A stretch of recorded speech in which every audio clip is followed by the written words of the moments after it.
Dernière vidéo, troisième et dernière vidéo pour les élèves qui sont donc en formation musicale, troisième année. Nous sommes toujours en page 33 et nous allons parler tonalité.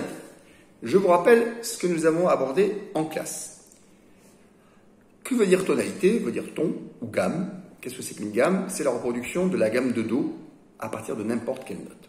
Donc, la gamme de Do, ce n'est pas qu'une succession de tons, je vous l'ai déjà dit, c'est une succession de tons et de demi-tons, répartis de la manière suivante.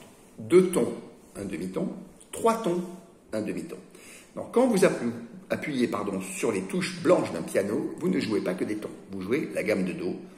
C'est très facile de se rappeler où sont les demi-tons dans la gamme de Do, c'est les notes en I, Mi, Fa et Si, Do. Donc, le triste, visiblement, nous sommes soit dans la gamme de Do, soit dans sa gamme relative, mais vous voyez qu'à côté de la clé de Sol, il n'y a pas ni dièse ni bémol, donc c'est vraiment soit la gamme de Do majeur, soit sa relative, la mineure. En l'occurrence, c'est plutôt la relative. Mais ça, les gammes relatives mineures, on va les aborder très prochainement. Passons au gai, c'est-à-dire le numéro 2. Là, vous avez deux altérations, deux dièses à la clé. Donc là, il faut se rappeler de l'ordre des dièses. Fa, Do, Sol, Ré, La, Mi, Si, par cœur. Et il faut aussi se rappeler de l'ordre des bémols, Si, Mi, La, Ré, Sol, Do, Fa. L'ordre des bémols, comme vous le constatez, ce n'est que la redite inversée de l'ordre des dièses. Fa, Do, Sol, Ré, La, Mi, Si, Si, Mi, La, Ré, Sol, Do, Fa.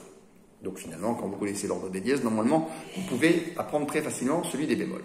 Le mode d'emploi. Alors évidemment, quand vous avez la partition, vous pouvez regarder la première ou la dernière note, surtout la dernière note. Mais quand vous avez deux dièses, Fa, Do, forcément, je vous rappelle qu'un ordre ne change pas. Donc, on ne va pas mélanger les dièses. Non, c'est toujours dans le même ordre. Donc, quand il y a deux dièses, c'est même pas la peine de regarder où ils sont placés, c'est Fa, Do. C'est obligatoire. Vous prenez ce dernier dièse des deux, le Do, Fa, Do, et vous montez dans l'ordre des notes de musique sur la note qui est juste au-dessus du Do, c'est-à-dire le Ré. Fa, Do, la note au-dessus de Do, c'est Ré. Ça veut dire que c'est une gamme de Ré, parce qu'elle commence par un Ré, et qu'elle est majeure. Alors, on dit Ré majeur. Donc, vous avez la même chose pour le numéro 3. Pour le numéro 4, vous avez un seul bémol, c'est la gamme de Fa majeur.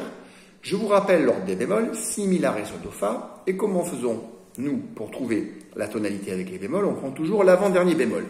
Donc là, vous allez me dire, monsieur Delode, oui, mais quand il y a un seul bémol, comment on fait? Évidemment, quand il y a un seul bémol, il y a quand même une manière de trouver pourquoi on dit Fa majeur. Écoutez bien, si vous dites deux fois l'ordre des bémols, Si, Mi, La, Ré, Sol, Do, Fa, Si, Mi, La, Ré. Quelle est la note qui est avant le Si? C'est bien le Fa. Donc, il s'agit là de la gamme de Fa majeur, surtout pas Fa bémol majeur, parce que le Fa n'est pas dans les bémols, il n'y a qu'un Si bémol, donc c'est bien une gamme qui va commencer par un Fa. Ensuite, vous avez pour le numéro 5, un seul dièse, Fa.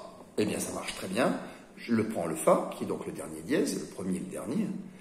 Et je vais monter d'une seule note au-dessus de ce Fa. Fa, Sol, ma première note c'est un Sol, et je précise majeur. Pour les gammes majeures, il faut toujours préciser qu'elles sont majeures, elles sonnent majeures. Et après, quand nous aborderons les gammes mineures, il faudra bien préciser mineures, parce qu'elles sonnent mineures. Voilà les enfants, je rajoute un petit exemple. Si nous avions 3 bémols, Si, Mi, La, on prendrait bien l'avant-dernier, qui donc donnerait comme gamme la gamme de Mi bémol, on commence par un Mi bémol, majeur. Voilà, à très bientôt, je l'espère, comme je vous le dis, la semaine prochaine, mais attendez les directives du conservatoire.